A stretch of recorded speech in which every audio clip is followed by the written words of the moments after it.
most folks get into beekeeping, I would say, probably spend $1,500 on that first jar of honey. I mean, am I right? Or somewhere around a little more, a little less? That's average, right? I mean, that's pretty standard, right? I encourage most people. I say, hey, if you're starting out and you've got, take your 2 through the first year, or you want to dream a little bigger. Instead of spending $1,500 on 2, spend about $3,000 on 6 your first year, because you have something to compare to. You can rob from Peter to pay Paul and still not hurt Peter. You can really boost a bag colony. You can find every yard for us has 1 or 2 that are just exceptions. So in those yards, we know which ones. When I have to fix a queen problem, I go straight to that hive over there. That's just everything I like in beekeeping. We're just going to give a frame of eggs over here to that. Come back in a week and kill every cell except what was on that one frame. And now we control the stock. And over time we breed better bees. You have another way we could do a split. I'm going to show you. So in this case, let's start this scenario with, it is March the 8th, and your colony has grown out to a 10-frame double deep. Some people go triple deep. This method will work either way. But for example's sake, we're going to use double deep. Yeah, I'm sorry? Or quadruple deep. Or quadruple deep. So, and I've got a hive as of Sunday that is now a quadruple deep. 1. It's busting at the seams. Now don't ask us who's going to get those deep boxes off the top. It's not going to be me. I mean, we run all deep equipment. It's a 90-pound box of honey. They make teenagers for this. At 38, I don't feel like the young man I once was. I got a boom crane this year we're going to be using for the weight of moving. Our target goal is to make 600 deep boxes of honey this year. Oh, wow. So I dream big. He told y'all he was ambitious. I'm ambitious. I said, so, well, let's talk about this. So you can come in, and we've separated this hive apart. Here's our extra frames. Some people like to shake like this. I don't. I like to put it down in here and give it a vibration. And bees' stomachs get torn up when you just slam them apart. I thought they get a little angry. Yes, we took a plastic tote. We cut the bottom out of it. It acts like a funnel, and it's great because it's kind of flared, so you can get the frame down in there, and the bees can't stick to the plastic. So it's a nice funnel. So you come up to your hive, shake every bee out of this box here into here. And what did we do by doing that? You know where the queen is at. It's always in the bottom. The queen is definitely here, okay? And so in this case, we want to leave her 4 frames of brood. And we're going to pretend that we got 4 more frames of brood out of this hive, because not every hive grows the same. So just put those 4 frames of brood in what will be the top box. Queen excluders can be a useful tool for a number of different strategies during the season. In this case, it's March 8th, and we'll put this on here, and we'll put this back on. You could probably wait an hour. It's better if you wait 24 hours. And so in this case, all the nurse bees down here come up through the queen excluder, and they populate this hive. And now, the easiest way to do a split is just take this within the same apiary. And obviously, I say 4 feet between hives. But for the example today, we'll go right here. So what does this do? We now know that our queen has been set way back. She stays home. Your new split here definitely is queenless. You can buy a cell. You can buy a mated queen. You can buy a virgin queen. If you let them sit for a day, they'll know they're queenless, and they will want to accept something. And you didn't have to find your queen, because not everybody's good at finding queens. Finding queens takes a lot of experience, but at some point she just stands out. I mean, you guys wouldn't believe it. I was so frustrated. My first year, I took like days off work to go through 20 colonies, and I was like, I can't. I'm spending a whole day looking for a queen, and I just can't find them. Now I don't even worry about the queen. I always know where she is based on how much I'm shaking. It's so much faster. When we're doing this method right here, I can get through about 120 hives in a day. So that's why I encourage you. Most people, they don't want to commit all their free time to beekeeping. It's a hobby. So keep 10 hives. You can manage 10 colonies in a morning. I would encourage everybody. It's not as difficult as you think. If you're making a split on March the 8th, there's a good chance that this new colony you made will make like a shallow box of honey the first year. You get 30 pounds off of it. There's enough time left in the year. This queen here, by March 26th, this is going to be 7 frames of brood, and then ready to give a second box to. They're going to fill that second box out right around April 20th to May 1st, depending on the schedule. And of course your nectar flow is on. And then, so everybody does honey a little bit differently as well. So we will repeat this. I run single brood frame management, meaning we only allow the queen to have 1 box. When we do that, we make sure we have pollen frames on the outside, and we want 8 frames of brood in the middle. And then we'll put the queen excluder on, and then any extra brood, again, is now in the top box. It's going to go here. And what that does is, around May 1st, I'll come in and put a 3rd box on. During that time, all this brood hatches. Your nectar flow coming in.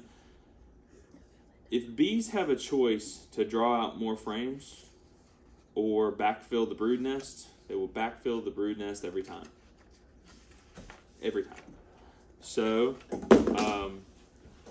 I like to give them the space, the brood nest, to backfill. And if you think about filling, nectar coming in is like 80% water. You have to dehydrate it down to less than 18% water. You need a lot of surface area, a lot of combs. So this second box gives them a place to store it. The 3rd box they'll work on drawing out at the same time, and it really gives them a lot of surface area. If you can fill 2 deep boxes with honey off of a colony, you're having a great season. Every time. So, let's see. Back to pulling splits. So we pull our splits the 2nd week of May. And I want to make an argument for why that's important. Your peak drone population really occurs in May and June. And so we graft our queens by hand from specific stock. 10 days later, those queens emerge. So for us, that's May 16th this year. And like every day now to June for me is planned out. It only shifts because of weather. But like between Corey finishing nursing school, I'm a dad, I work a day job, we keep 300 production colonies at the moment. We've got 200 nukes at the moment. We're going to be pulling 500 nukes in May. Like, we're very scheduled. So I know that from May 7th to May 14th, I have to pull 500 nukes. Well, let's look at the advantages of doing that. In May, our peak drone population is at 100% of what it's going to be for the year. And we'll come back to that in a second. The nighttime temps allow us to pull a 2-frame split. If you think of it this way, 500 nukes for our own stock. If I do a 2-frame split, that's 1,000 frames. If I do a 3-frame split, it's 1,500 frames. In May 7th, if I steal brood out of a colony, let's do the timeline on that. So a May 7th egg, 21 days later, is going to be May 28th emerging, and she spends 3 weeks as a nurse bee. So that's June 18th-ish, 17th, 18th, that she is able to become a forager. Can anybody tell me what nectar flow is going on June the 18th?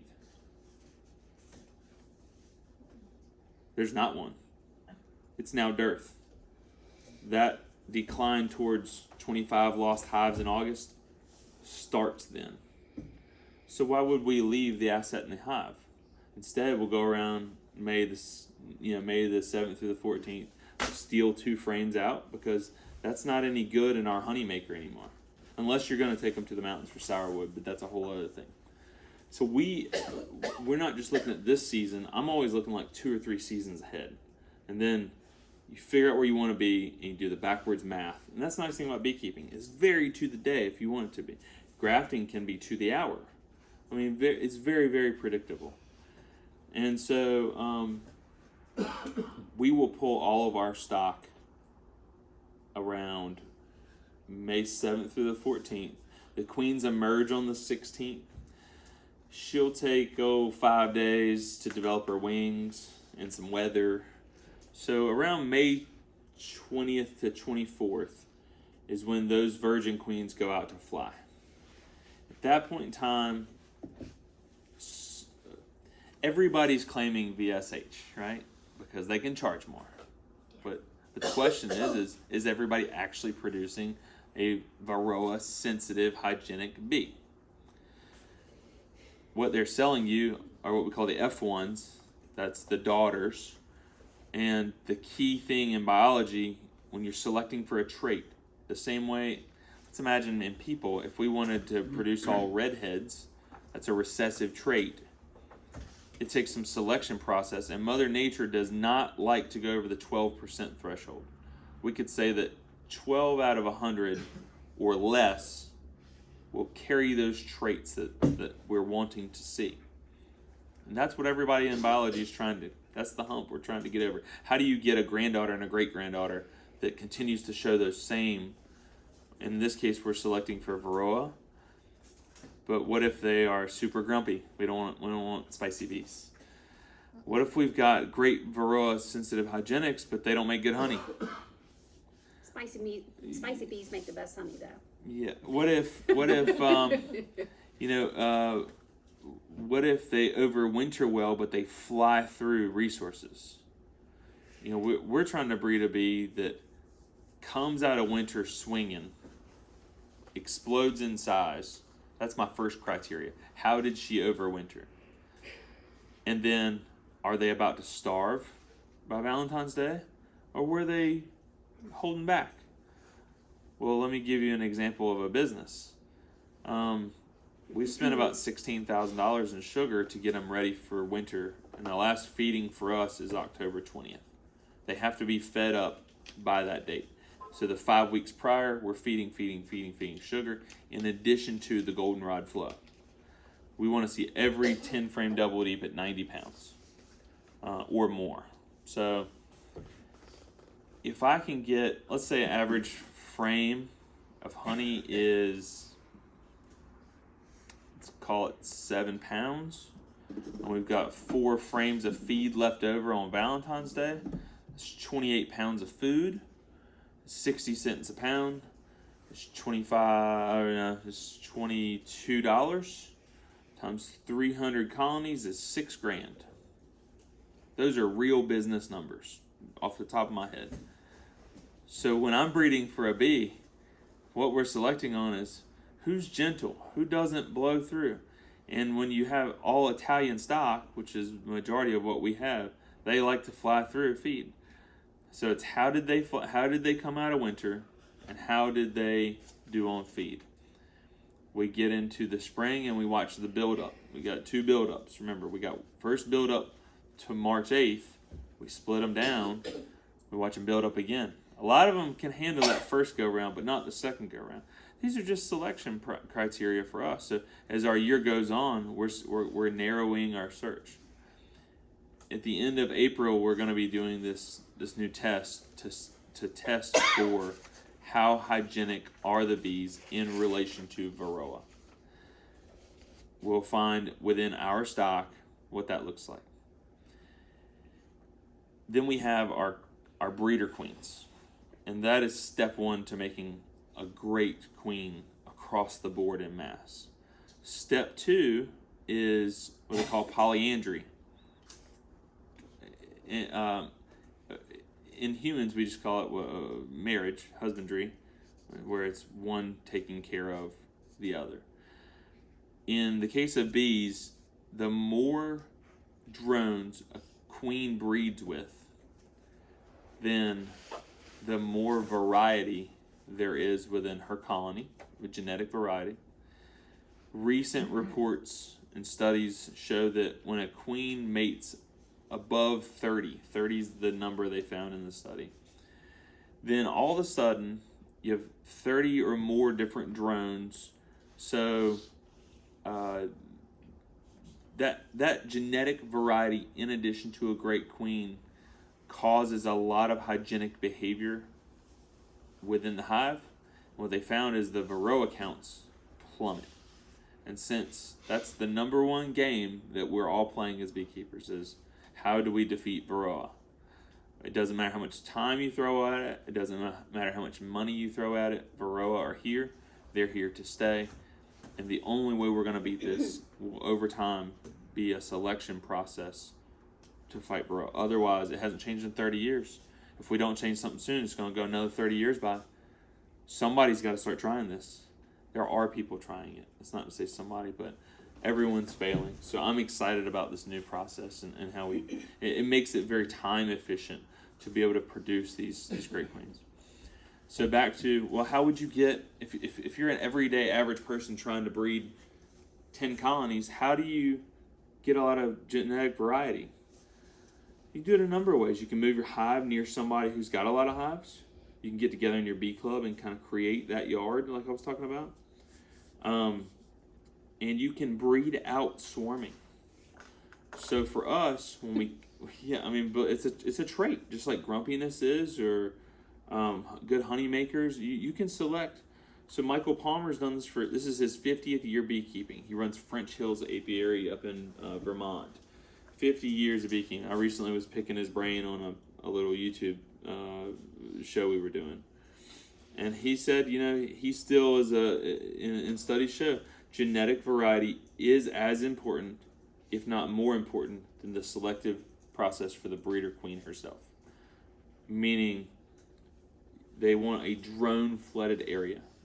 And to give you guys an idea, queens on their initial flights, they go out at least a half a mile, usually a mile. The reason they do that is most drones stay within a half mile of the colony, and it's nature's way of stopping inbreeding.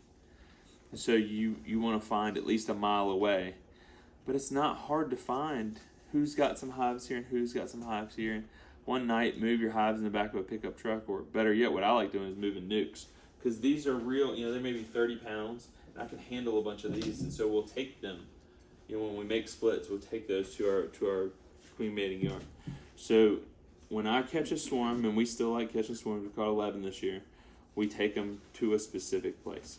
The only reason I'll keep them in the yard is if I can tell the queen, because she's got a dot from the year's color, and then I know it's my queen.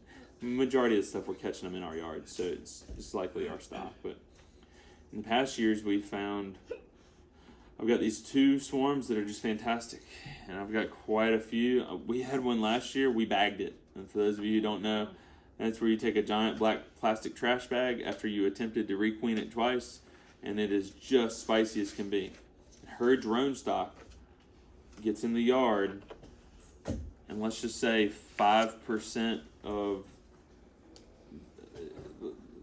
the new virgin comes along to mate, and 1 out of every 20 or 5% has that spicy semen in it. She's going to be a spicy queen. And just by numbers, if you got 50,000 bees in a hive, 5% of that is 2,500. I don't want 2,500 spicy bees in my colony. I can't take it. We tried, but yeah. So we went out one night and we bagged the whole hive, and I let it cook in the sun, and I've never been so happy to kill a bee colony. it was sad, but also it was nice to not get complaints from the neighbors anymore. Yeah. That was at our house, so that one was bad. Yeah. Another reason I'm an advocate for many colonies is How many of you would be willing to go home and kill your queen today? I got one. I will gladly go kill every queen I've got. If I see something out of line, and I did a YouTube video recently about this. Let me give you this scenario. We were in this one yard, and I kept seeing shotgun patterns. Everybody loves those pretty frames of brood, right? They're all occurring this time of year. It's just wall to wall, and everything looks beautiful. Sometimes it looks like, call them shotgun pattern, and there's just holes all throughout the colony. I know in this case that when you've got one yard, they all came from the same place last year as part of our expansion. It was July splits. So I know we've got great stock, but it was a poor mating. There weren't enough drones. So the result of that following spring now is we've got 8 queens. So, I killed 8 queens in one day. Just mash them. Made a little YouTube video about it. It got like 20,000 views. People just can't. It was hard for me to watch. I don't think about it. Just where's she at? Get her done. Because now it's very cruel. It's very thoughtless. But the thing there is, I know the stock is good. They'll make another one. She's laying. They got fresh eggs to choose from. Well, so hang on. Can I just say this? That I try to I look at them, and I never got the experience of what you guys have, like 1 hive or 2 hives to start with. I met him, and all of a sudden I have 100 beehives. And so I never got people with the pretty painted hives and all that, and just sitting with your cup of coffee and watching your bees go. And I never got that experience. I just got thrown to the wolves. And so, to me, I look at the bees and I'm like, they're all my bees. Like, they're every single one. I'm like, I want to love all of them, individually. And he's like, yeah, she's not working. Yeah, she's not working. And I was like, sorry, that was way off topic. But. Yeah, I mean. And then I graft. I do a lot of the grafting too, and so a lot of times, I can't tell which ones are mine. There's so many of them, but a lot of times when he's killing it, she's mine. I made her with my own hand. Like, I did that. Yep. We are. Sorry. No. I squish a bunch of bees. We had some new folks come out with this back in the spring, and they were a huge help. But neither one of them, one had some bees and one had never been in bees, but they both were eager to learn. And I would tell you that there is somebody nearby who needs help. Go offer your help, and here's why. So the 2 of them, we went through, they met at 7, we got in the bees at 8, we finished up at 2. So we were in the bees for 6 hours. In 2 yards, we went through 65 hives. I did the math. It was about 1,120 total frames, about 700 frames of brood. We saw 40 queens. What happened is I can flip through. When I pick up frames, I pull them out. Next frame. I can pick a queen out that fast. It's just experience. So I would find a queen, and I go, all right, guys, here you go. Come here. I'd hand them a frame like this, and I keep right on working.